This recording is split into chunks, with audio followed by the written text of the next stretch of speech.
Ya, Assalamualaikum warahmatullahi wabarakatuh. Pertemuan 11 kali ini kita akan membahas mengenai materi prinsip dasar pada Information Economics.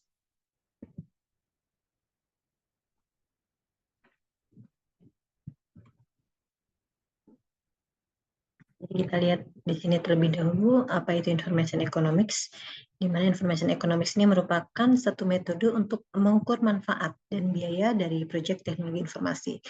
Ini menurut pendapat dari Parker et al. Pada tahun 1988. Nah, Information Economics ini merupakan pengembangan dari traditional cost benefit analysis atau CBA yang dihubungkan dengan value atau nilai berdasarkan pada kinerja bisnis untuk menangani hal-hal yang memberikan dampak cukup strategis bagi perusahaan. Dan di Information Economics ini memiliki tujuan untuk menghubungkan aspek kuantitatif dan juga aspek kualitatif dari manfaat teknologi informasi, baik itu manfaat yang sifatnya tangible maupun intangible. Nah, sebagai awal, kita lihat terlebih dahulu mengenai paradigma modern, di mana manfaat implementasi dari teknologi informasi ini seringkali dikaitkan dengan adanya konsep value dalam bisnis. Nah, maka dari itu, hal ini disebabkan karena lebarnya spektrum dari value yang dimaksud, yang sifatnya tangible menuju intangible, sampai dengan yang sifatnya quantifiable menuju unquantifiable.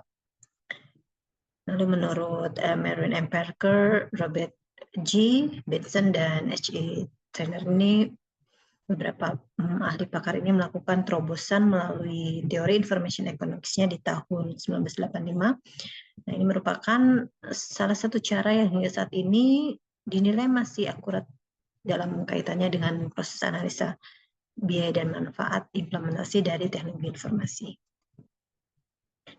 Berikutnya kita lihat mengapa perlunya information economics.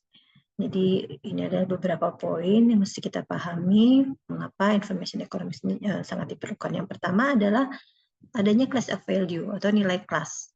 Nilai class of value atau nilai kelas ini diperoleh perusahaan melalui adanya teknologi informasi yang beragam. Berikutnya yang kedua adalah perusahaan ini akan memiliki sumber daya yang terbatas untuk mereka ini berinvestasi dalam teknologi informasi. Artinya dari satu perusahaan dan perusahaan lainnya tentu memiliki sumber daya yang berbeda dalam mereka berinvestasi. Bisa kita lihat misalkan perusahaan yang small, middle, ataupun perusahaan besar, tentu investasinya akan investasi TI-nya ini akan sangat berbeda. Berikutnya yang ketiga, perusahaan ini perlu membuat keputusan alokasi dengan cara yang paling efektif. Berikutnya yang keempat, ini merupakan alat dalam analisis biaya manfaat tradisional yang tidak memadai untuk menangani semua value class-nya. Berikutnya kita lihat mengenai tahapan information economics. Nah, dalam information economics ini dapat kita lihat melalui beberapa tahapan. Nah, di sini 4 tahapan yang paling umum digunakan. Yaitu yang pertama adalah mengidentifikasi nilai dan total biaya dari setiap proyek. Berikutnya tahapan yang kedua adalah menerapkan kriteria ekonomi secara luas dalam proses pembuatan keputusan. Berikutnya yang ketiga adalah memperkirakan alternatif-alternatif yang ada.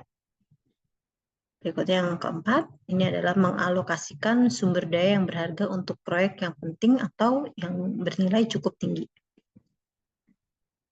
Nah, untuk value, secara pemahaman nilai atau value ini didasarkan pada keuntungan yang diperoleh dari adanya kompetisi atau persaingan. Nah, ini dicerminkan pada kinerja bisnis, baik itu di masa saat ini maupun di masa depan. Nah, di mana nilai atau value ini akan menambah keuntungan yang melebihi para pesaingnya. Dan nilai atau value ini akan membuat pihak manajemen bersedia melakukan investasi utamanya di bidang TI. Nah, menurut Merwin M. Parker di tahun 88, Merwin ini membagi nilai atau value menjadi 6 kategori utama. Yaitu yang pertama ada disebut dengan return on investment, pengembangan dari ROI. Lalu yang kedua adalah strategic match. Yang ketiga adalah competitive advantage. Lalu keempat adalah Management Information Support atau MAS. Yang kelima adalah Competitive Responsive. Dan yang keenam yaitu Strategic IS atau IT Architecture. Untuk klasifikasinya dari classes of value, Jadi yang pertama ini ada return on investment atau ROI, ini adalah berasal dari analisis biaya manfaat tradisional atau CBA. Ini mencerminkan ide-ide maju yang pada mendefinisikan dampak keuangan maupun biaya dan manfaat dari teknologi informasi. Lalu yang kedua itu adalah strategic match, di mana pada strategic match ini adalah nilai ini berasal dari secara langsung yang mendukung unit bisnis yang ada pada pengembangan strategik.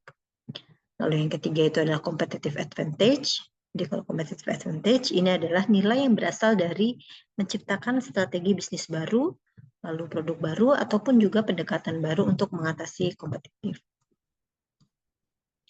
Lalu yang keempat, ini adalah manajemen information. Ini merupakan value atau nilai yang diturunkan dari information support sebagai satu perusahaan yang harus inline dengan bisnis critical success factor. Jadi apa yang menentukan bisnis itu sukses. Beberapa faktor apa saja menentukan bisnis itu menjadi sukses. Lalu yang kelima adalah competitive response. Nah, ini merupakan refleksi dari teknologi informasi.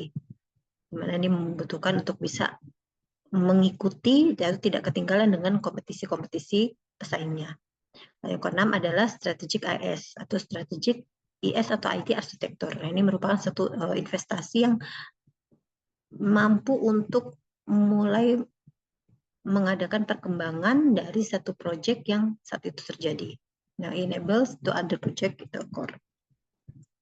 Ya, berikut pemahaman atau pemaparan mengenai materi pertemuan ke-11. Untuk lebih lengkapnya dapat mendownload materi di pertemuan 11 ini.